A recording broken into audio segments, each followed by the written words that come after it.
C'est avant le départ, là, c'est à Saint-Malo, là, je suis en train de préparer le bateau. Là, c'est juste avant le départ, à Penzance. Le Muscadet, c'était à l'époque un bateau relativement à la mode, hein, en contreplaqué, qui avait déjà fait ses preuves au large, hein, puisqu'il y avait une ou deux personnes qui avaient traversé l'Atlantique déjà, ne serait-ce que Gillard, hein, qui avait fait Nantes-Terre-Neuve, en solitaire sur un Muscadet. Là, c'est moi. D'accord, ok. Ouais, j'avais 50 ans de moins.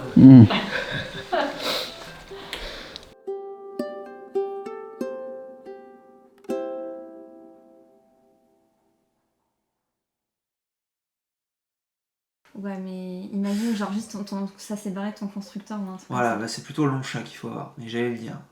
Mais moi, en fait, j'ai une bobine de boot, de Dynéma fin là, qui fait 2 mm.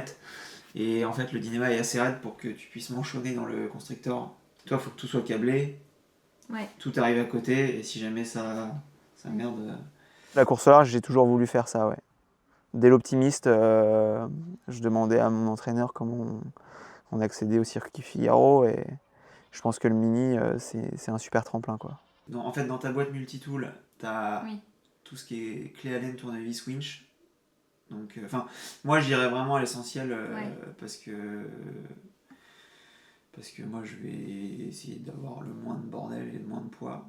On arrive à créer des liens qui sont ultra forts parce que des fois, c'est un peu comme une mini-famille, ou dans le sens où on se voit dans des moments tellement difficiles qu'on se connaît plus que nos amis d'enfance, quoi. On s'est vu à des moments de stress du projet où on se demande si on va réussir à se qualifier, où on a abandonné la course pour telle raison et on se demande si on va pouvoir faire la prochaine course.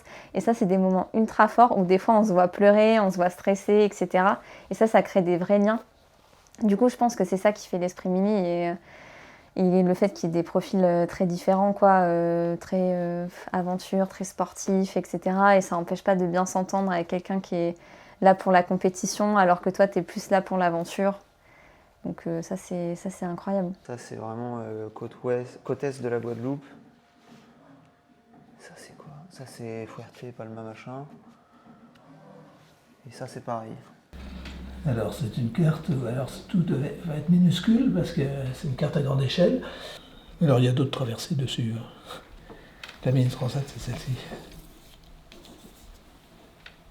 C'est le tracé original. Oui. Mais ils ont peut-être le GPS maintenant. Oui. D'accord. Ils ont l'obligation de savoir se servir d'un sextant. Ah oui. Enfin, ils ont le GPS. À partir de lundi, là, moi, je vais revenir un peu au terre-plein, quoi. Et tu remets à l'eau quand? Là, je pars 2 semaines après en vacances. Ah ouais, ok. Et je vais remettre que début septembre. Ok. Là, je vais imprimer mes supports d'écran et bah, mon hydro, il est comme ça, quoi, pour l'instant. J'ai ça. Ça sert à quoi, ça? C'est le casque qui va être là. Ok. Faut le remettre dans le contexte que voilà, c'est de l'impression 3D et que tu peux pas soulever un bateau avec ça, ou tu peux pas. Enfin, c'est pas des pièces qui sont structurelles, quoi. Mais tu fais des petits trucs custom, des petits caches, des supports d'écran. Mais plutôt que de les faire en composite et de passer une semaine dessus, bah là tu dessines le truc en CAO et ça tourne la nuit et le lendemain tu as ton support, quoi. Je me dis déjà que en fait, le projet mini il est réussi parce que même si la Transat se passe mal au niveau résultat, déjà j'ai pris du plaisir à naviguer sur ce circuit et j'ai fait les performances que je souhaitais faire. Donc en fait je suis assez serein et si je me plante, c'est pas très grave. Et ça, c'est Hugo qui était à mon départ, genre qui m'a largué les amarres, quoi. Et ça, c'est toutes les photos. Et ça, c'est des textes que j'ai écrits en mer, quoi. Via ce projet, c'était moi, ce qui m'intéressait, c'était de gérer toute une petite entreprise, en fait, autour de mon bateau. Le fait de pouvoir créer ma com, mon projet, mes partenaires et de pouvoir tout gérer toute seule. Du coup, c'est Kokomo qui arrive aux Antilles.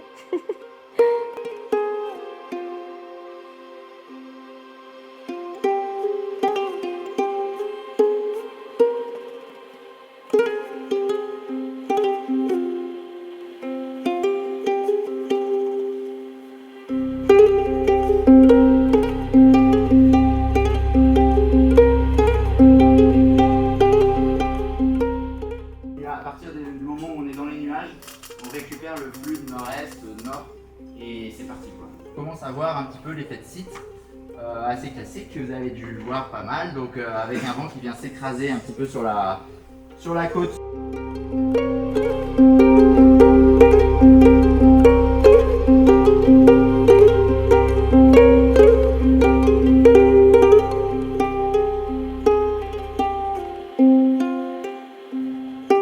Ouais, c'est important de préparer ces petites choses-là avant la course.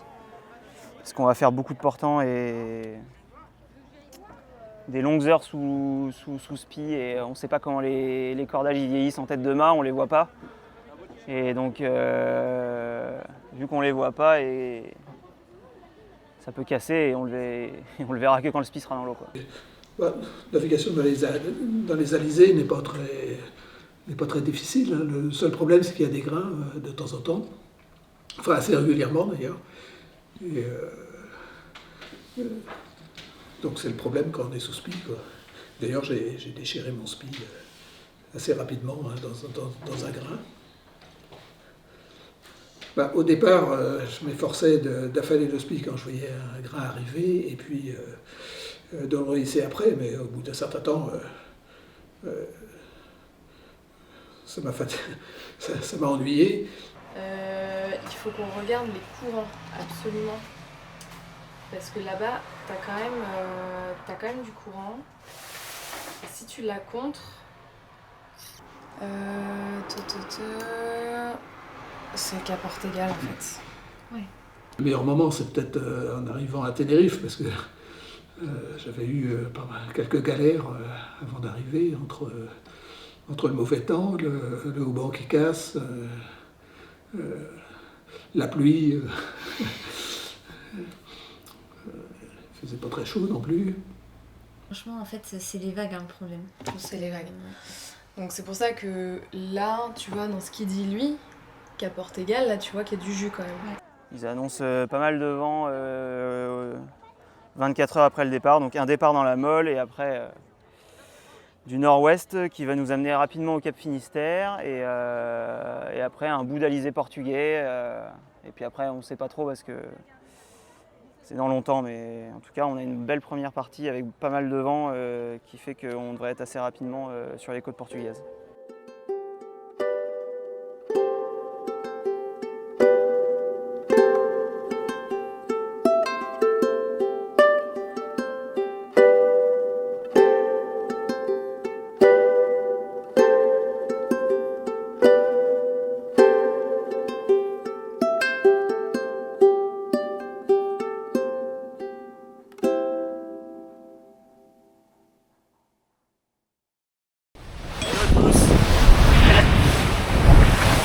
Jour numéro 4, 5, je sais plus.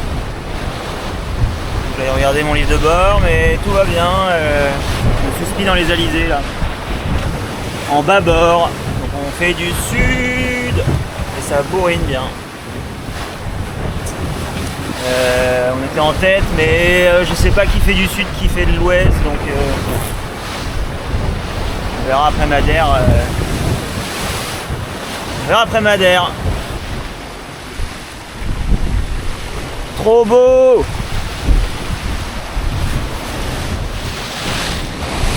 Il y a deux bateaux qui sont apparus à mon écran là en 2 minutes, j'ai pas compris.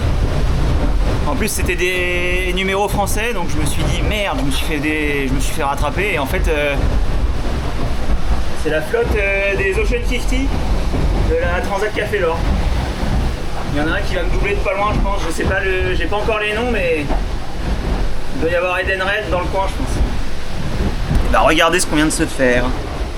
On s'est fait des coquillettes au jet boil. C'est magnifique. C'est très très bon. Ça fait du bien de manger autre chose que des plats en poudre. Toi, tu es parti avec un bocal en verre plein de... Sa maman lui avait préparé 20 repas, des bocaux en verre, un pour chaque jour, avec de la viande, des légumes et tout ça. Ouais, j'avais pas fait la chasse au poids. J'avais pas fait les trous. Et puis tu n'as pas barré, tu as bouquiné, tu m'as dit, tu n'étais pas parti dans l'esprit de gagner. Ben, c'est là que j'ai eu un problème, j'ai un haubans qui a cassé, ou tout du moins le certisage d'un haubans qui a cassé là-bas au bord.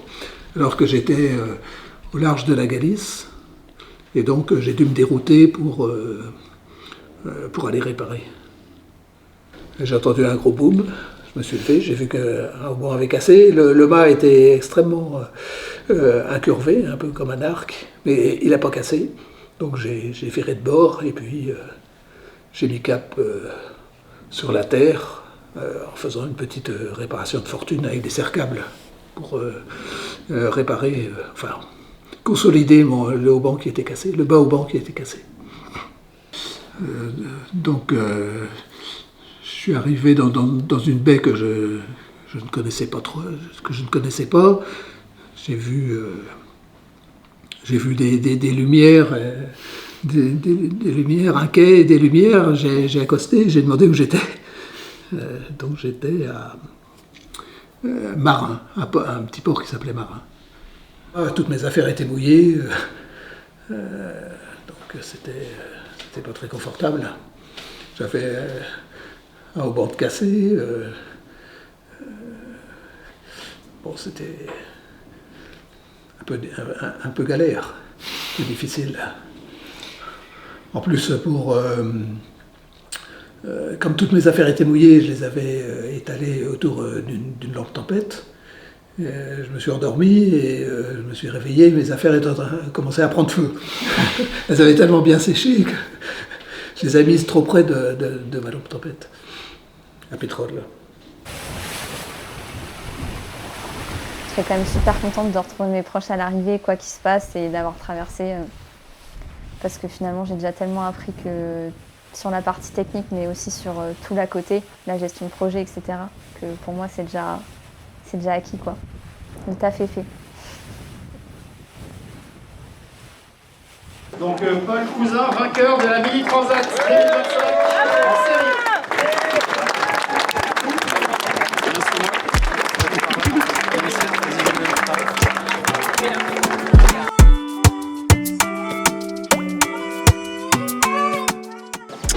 Très content d'avoir franchi la ligne en premier, hein, ça c'est sûr.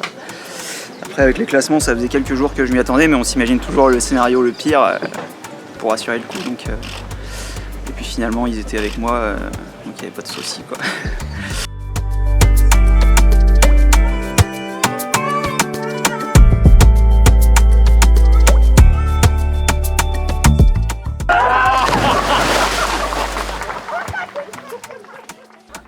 Tout le monde a eu droit à un bain. Ce qui était arrivé prenait l'arrivant et puis le mettait à l'eau.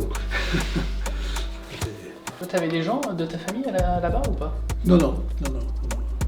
J'avais juste un copain là, qui est sur les photos là, qui avait convoyé un bateau et qui se trouvait par hasard là-bas.